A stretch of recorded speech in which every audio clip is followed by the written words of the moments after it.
right, so we're ready to begin. This is the first video of many videos this semester for you. Let me encourage you again before I get started. Please watch every video. Please make sure that you take good notes off of the videos. The better notes you take off of these videos, the less you will have to refer back to them. Let me go ahead and tell you one thing that I've already told you, but I want to say it one more time before we get started. And it's this. One of the things that students do every single semester is they watch a few of these videos and then they start working the homework, and before you know it, they're doing a lot of the homework or they're getting someone to help them with their homework or do their homework, and they totally quit watching these videos. And remember, your exams, your midterm and your final exam is a written test where you have to come in and do the work. So it's very important that you learn how to do this material and you learn how to do these problems yourself. And the best way you can do that is to make sure that you're taking all of the examples down and all of the notes that I give you. I promise you, you will see a big difference if you will do that as compared to if you didn't take the notes and you didn't write down the things that I'm going to be telling you. Now, because of the way I'm having to lecture here, we'll do it a little bit different. I'm going to do the same examples that I would normally do in the class. But you will take the notes down a little differently just because it'll make it flow a little better for you. I'll explain as we go into the videos. I would also suggest anytime we go to work different types of problems, I always give you steps. Here are the 5 steps to doing this. Remember, when you're taking down the steps, I will breathe or pause during the while I'm giving you the notes. Whenever you hear me pause, that's a good place for you to pause the video while you're writing it down. For instance, I may say, write this down. This is the definition of, and then I'll pause. You pause the video and you write that down. And so that way you can get all of the note down. And if you miss part of it, back the video up just a little bit and make sure that you get everything that you need to written down. But what is significant, you will hear me say, you really need to write this down. One other thing before we get started. When you're preparing for your homework, it is just as important that you study the notes that I give you as you do the examples. You know, I tell my classes all the time, you can't make the cake without the recipe. Well, I will always give you the recipe to working these problems. So you need to spend a certain amount of time making sure you memorize the recipe so that you'll know how to work those problems by using that recipe that I'll be giving you. All right, so we're ready to begin. We're going to start in section 1.1. You will have 3 or 4 videos from section 1.1, and this is the first section of your homework that you'll need to do as well. And remember, your homework is in MyLabs Plus. In the introduction videos, I've told you how to get to the MyLabs Plus and how to access that homework. Your videos, naturally, you've already found it, being that you're listening to this video, is in Canvas. All right, so we will begin. And the first thing that I want to do for you is I want to give you the definition of a linear equation. So, write this definition down. Here's the definition. A linear equation is an equation that can be written in the form AX equal B. AX equal B. And then there's a stipulation where A cannot be 0. Now, I'm well aware that at this point in time that doesn't make any sense to you, but let me just kind of explain it sort of at this point. If you've come out of the intermediate class, or if you've got the ACT requirement that you should have to take this course, you have solved linear equations before. There's nothing in this first section that should be difficult for you at all. Everything should be a complete review. Now, I'm not saying that you remember every dot and tittle of everything I'm going to be doing. But what I'm going to be going over with you, particularly in this first video, should be relatively easy for you to follow. You shouldn't have a great deal of trouble, following what I'm going to say. So here's what this says. A linear equation is an equation that can be written in the form AX equal B. You don't have to write this down. So 5x equals to 20. That's AX equal B. That is a linear equation. Or 7x equals to negative 5. AX equal B. Or 10x, or let's say negative 10x equal 0. AX equal B. So the A is the number that's in front of x. The number over here is your B. Now, if you'll notice when you wrote this a while ago, there was a stipulation that said A cannot be 0. So, in a linear equation, this cannot happen. That's going to be something very significant to us a little bit later on. So the number over here can be 0, but the number in front of the x cannot be 0. Whenever that happens, that's going to be something special for us that we will talk about in just a few minutes. So these three right here are linear equations. Okay. Now, a linear equation, if you'll notice, a linear equation has one letter in it. Now, it doesn't have to be x. It could be y or t or m, but it'll only have one letter in it, and it will always be to the first power. It won't have an exponent of 2 or 3. So you say, Mr. Rainer, if this x had a 2 on it right here, then would that mean that it's not linear? That's exactly right. So linear equation, we'll only have one variable in the problem, and it'll always be to the first power. Now, if you remember a little bit about linear equations, if you'll remember, not all linear equations just has one letter just listed once. Let me show you an example of one. Don't write this down. I just want to show you. In a few minutes, we're going to be working this problem right here that's highlighted. We're going to be working this problem right here together. So this is why I said don't copy it down. All right.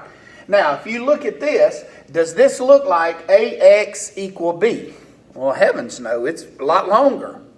So it doesn't look like those 4 that I just wrote up for you. But this is a linear equation. Let me show you why. Look at the first line. Look at the second line. Look at the third line. Now look at the fourth line.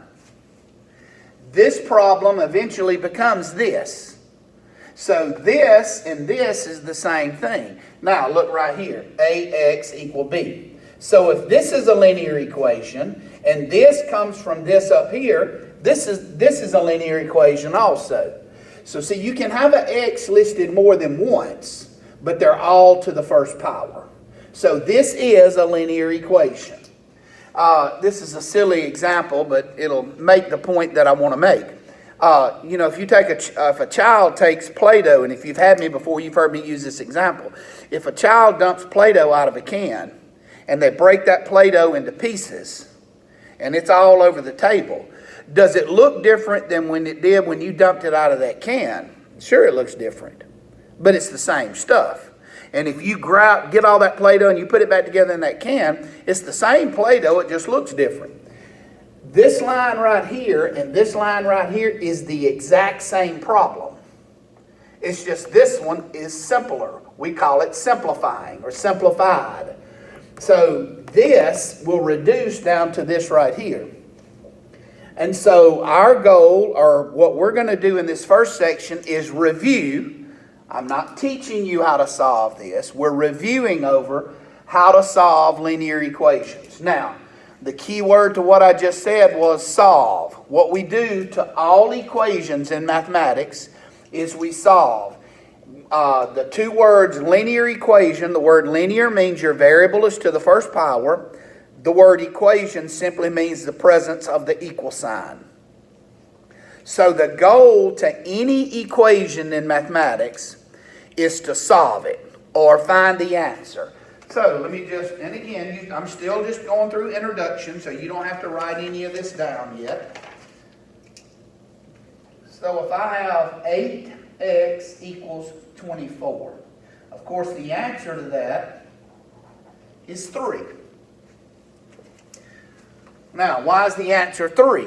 Because what is 8 times 3? It's 24. So we call 3 the solution to the linear equation. Or sometimes you call it the answer.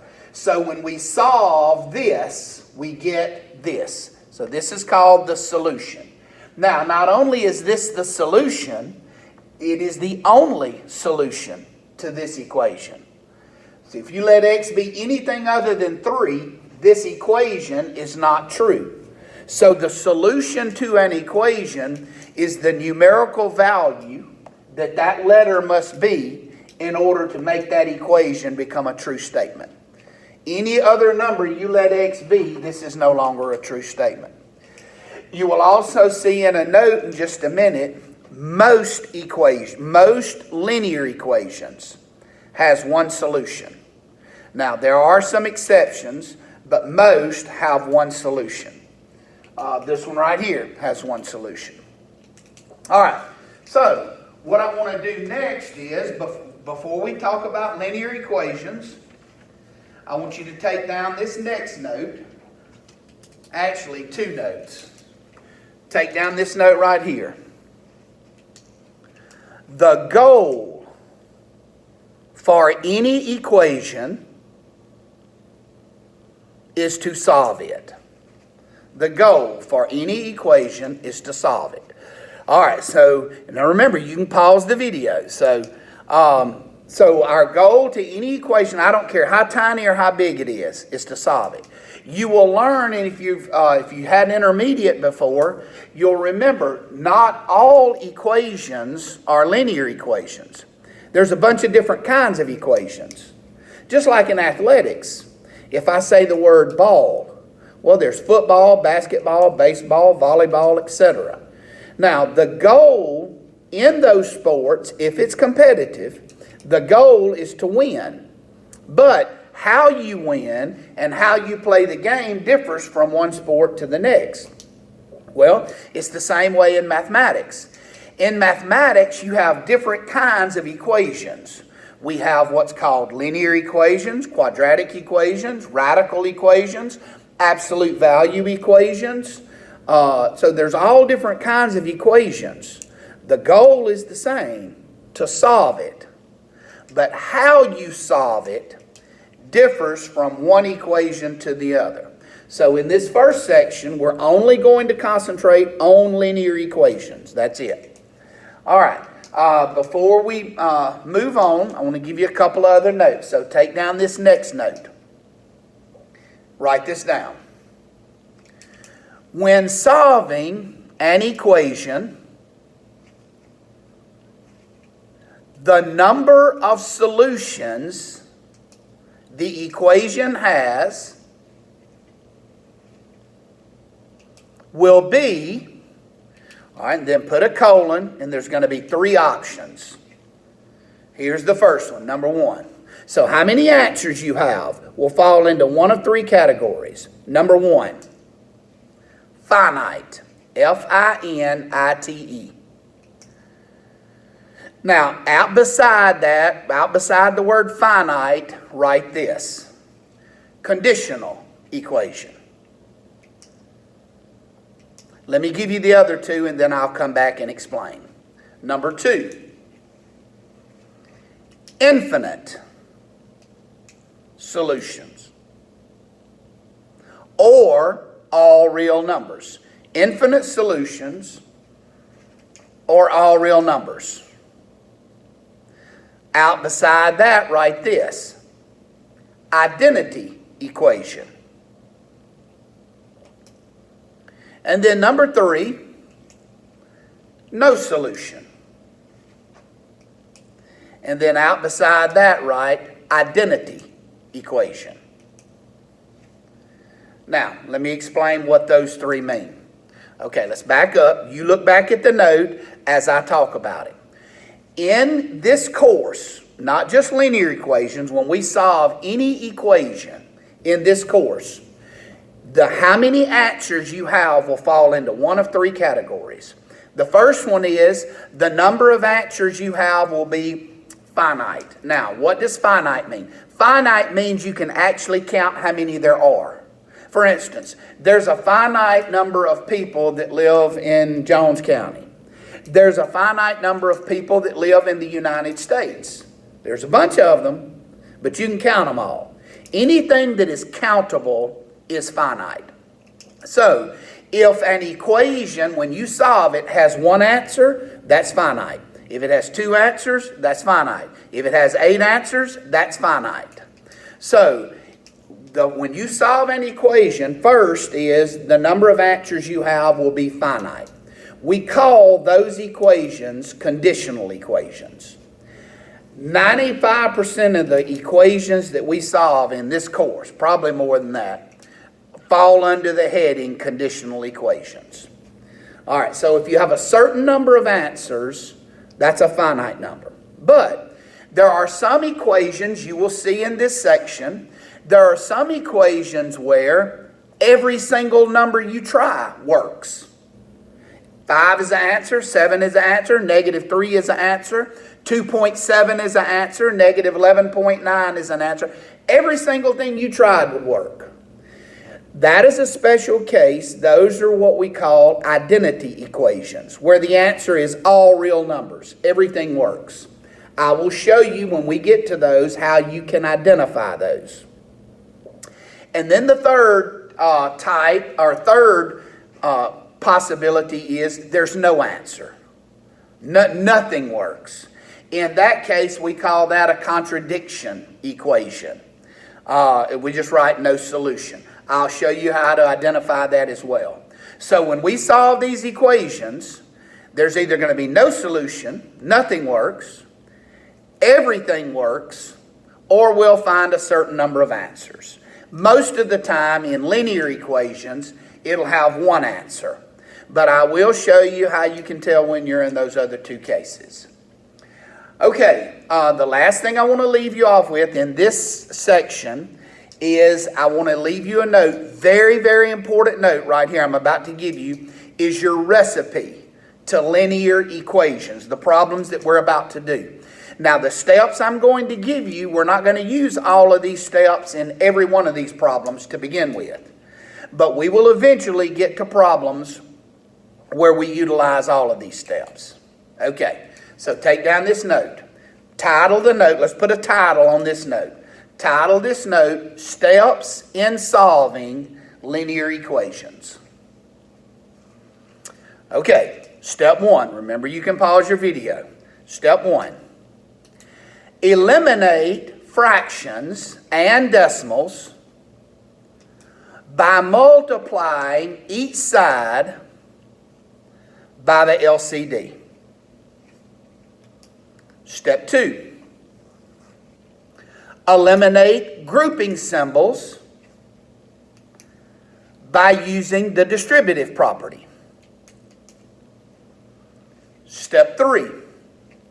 Isolate the variable terms on one side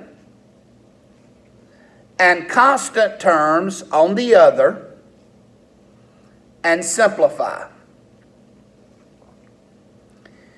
And then the last step.